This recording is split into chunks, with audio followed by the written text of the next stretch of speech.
back again. You are all lucky, aren't you? Thanks for all the comments again. There wasn't any haters or anything. Everyone was really nice. So I do like the feedback. I like to make some videos for the OGs that people enjoy. Anyway, thought I'd do another, just pick up the camera and cover a few bits and bobs that I need to do this week. So I'm waiting for the hubs for the cars, as in the wheel hubs. So the magnesium bits are called uprights, Steve, and the turny bits are called hubs. Wait for the hubs to finish up one, but I'm also waiting for the material to turn up because I'm doing the milling afterwards and I need to hold it in something, so that material will be for the jigs to hold it. Now it's really easy when you're waiting for things to just not do anything else, especially with that bit of kit. I'm not going to do that. I'm going to start doing the inserts for the front magnesium so I can run the machine whilst running around, doing other stuff, working multiple jobs, studying for a master's. First things first, I've cleaned off all the aluminium because we're going to have a couple of weeks of machining steel. I've cleaned out the 0 point thing. This is made by a company called 5 Axis. It's a copy of the Lang system, like everything else is, but the covers that they give you to cover these are absolute crap, so they don't stay in, so you always have to hoover that out. I should print some bits really, but it's just another thing for the list. Let me put the chuck in here, we'll catch up afterwards and I'll explain what we're doing, what I'm doing, you're not doing anything, and how I'm going to do it and why I'm doing it on here.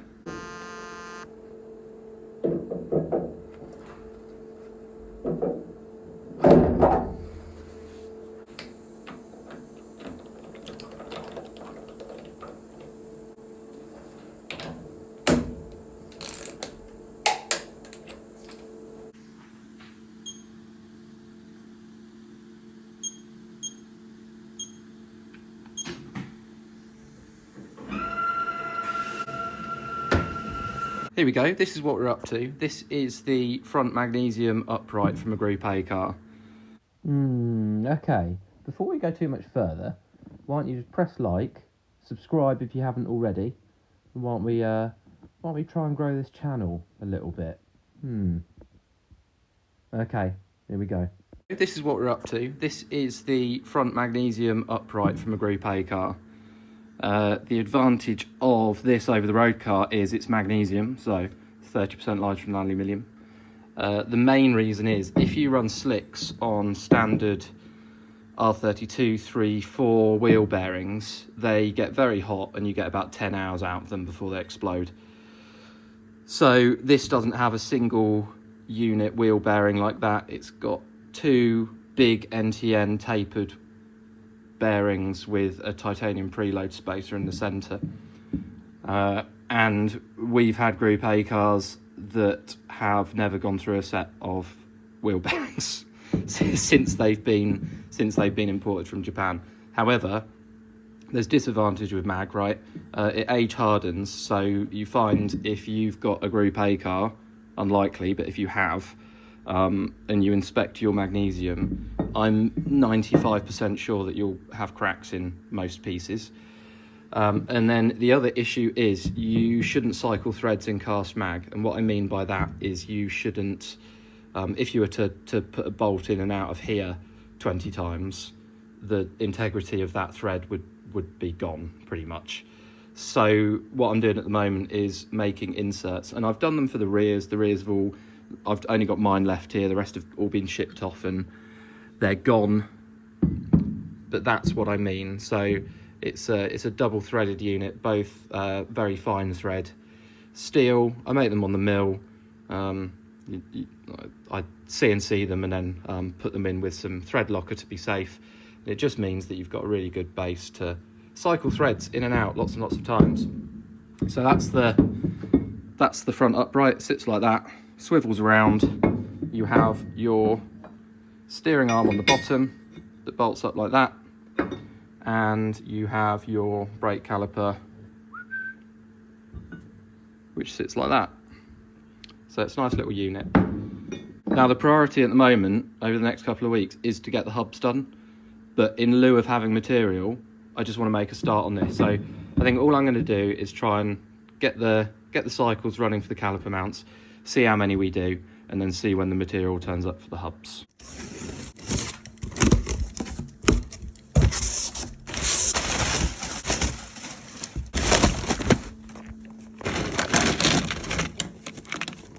I had to get some bits for this hub job. The hubs are EN19, but they're hardened to 32 Rockwell, which is quite hard, so I had to get some other bits. I use these inserts for most stuff. I just have standard inserts that I've always been using on the kind of roughing end mills.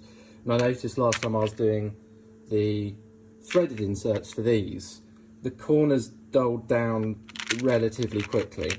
I talked to the supplier for these inserts and they got this one that's called, there you go, exciting, huh? Bet you're glad I'm back, PC3700, and that means the chip breaker is for steel and hardened steel, so hopefully these will last a bit longer. There you go, that's in. That's my 16mm indexable end mill that I use for pretty much everything apart from final finish on kind of nice alley stuff. It's a good one. All in, ready to go. I'll explain why we're doing it in a mill after I've run the first cycle and dialed in the tool wear on the single point threading tool. So that's all a nice cut. We can have a chat. Have a chat.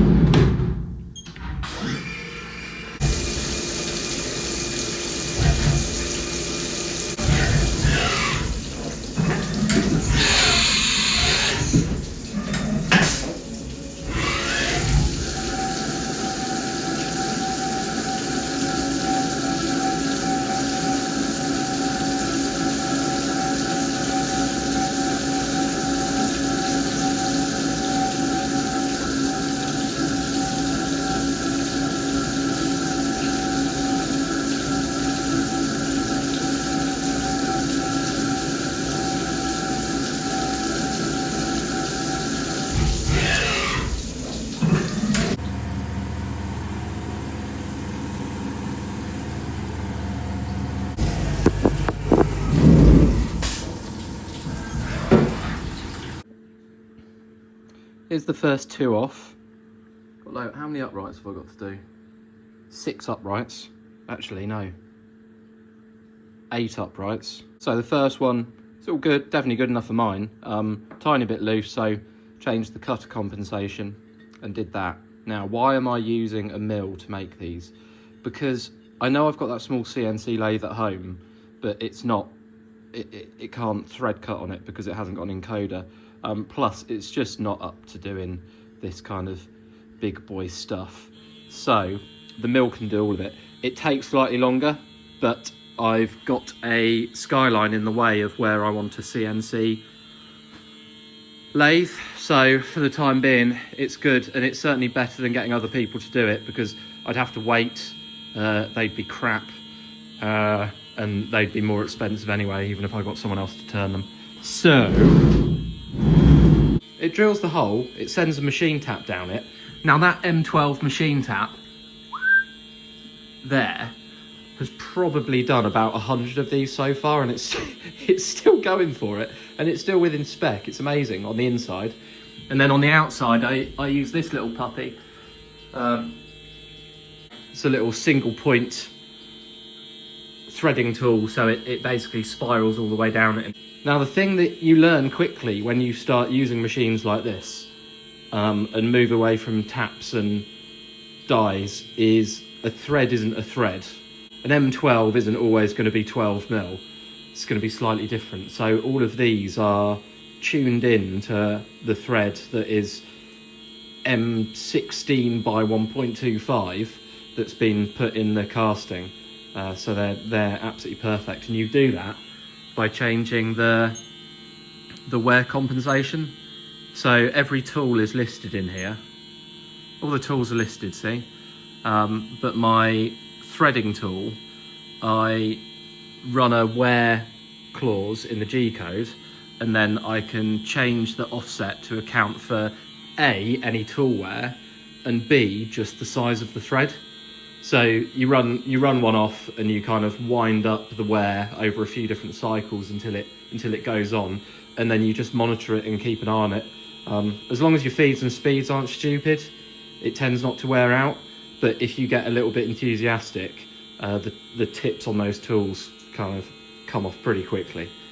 Anyway, it's boring enough, isn't it? A lot of talking over a little double-threaded thing, but I'll just deburr all of that, take any sharp points off, and then I'll show you how I fit it to the uprights.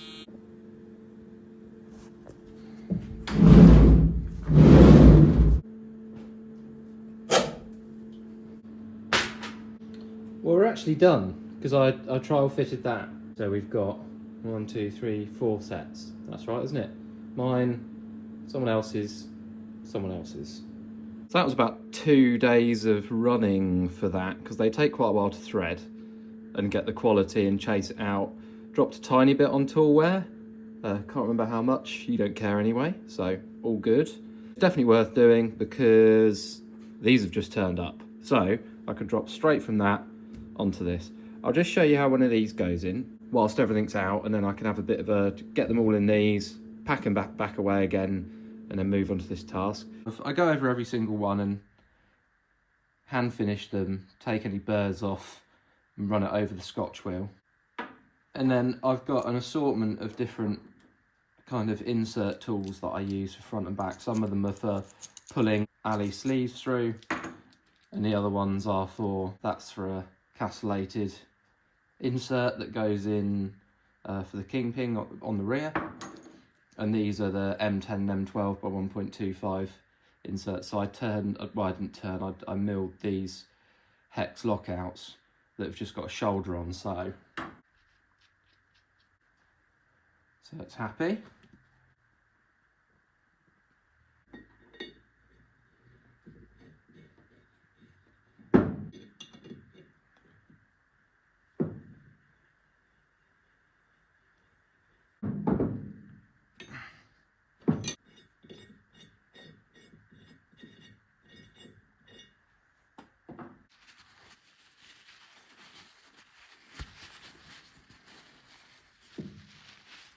And that's the beauty of single point threading as well. So both of these are single point threaded in the magnesium.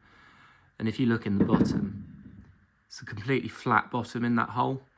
So they put a square end mill down to a controlled stop at the bottom and then single point it so you have a thread all the way to the end. And it means that I can do these to exactly 24 millimeters and then tighten them against the bottom. So not only is it an insert, it's also compressed against the one side of the threads.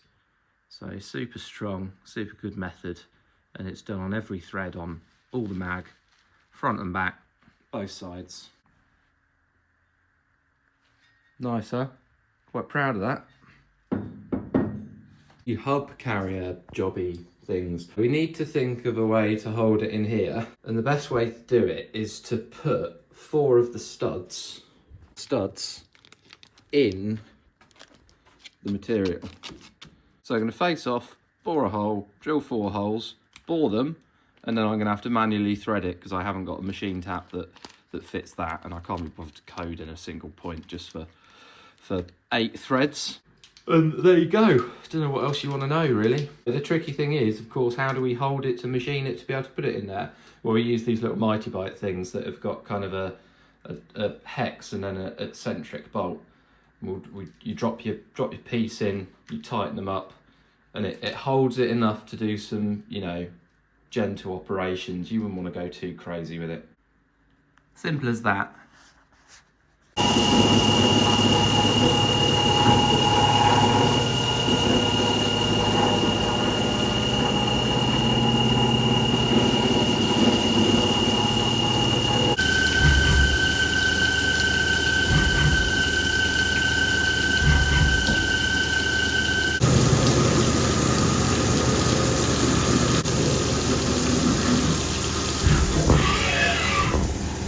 Welcome to the honest reality of CNC work. Wasn't happy with the kind of noise it was making into here, so played with the settings, found a kind of better feed and speed with this big 50.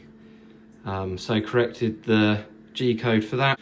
And then this flat area, I had to speed it up on the roughing and didn't leave a good enough chunk for a finish pass. So I'm gonna rerun the cycle now with that. It took 3 goes to chase in the tolerance on these. It's something silly like 0.20 plus 20 microns, 0 under. And then I had a nice chamfer cycle with my nice carbide chamfer end mill, and it's going to do this, and then it's going to do the outside, and then these. But I had 160mm diameter stock in the cam because that's what I thought I was ordering, but I forgot when I ordered it I actually did 175 because it's the size they had. So you can see where it tried to chamfer here, and then that's the point where my nice carbide end mill broke. It's not gonna, it only bolts down to this area, it doesn't change how it functions. It's just a shame, but it's just an explanation on how you can make financial mistakes pretty quickly with something like this. Rerun this, and then it will be c'est fini. I just undid it and then took it to the table, and then realised I had no way of holding it to tap it. So back in it goes. Bit annoying, so I can't run the other cycle whilst I'm doing this, but just finished tapping these holes. I'll show you both in a minute. You can guess how this bit works, I'm sure. No?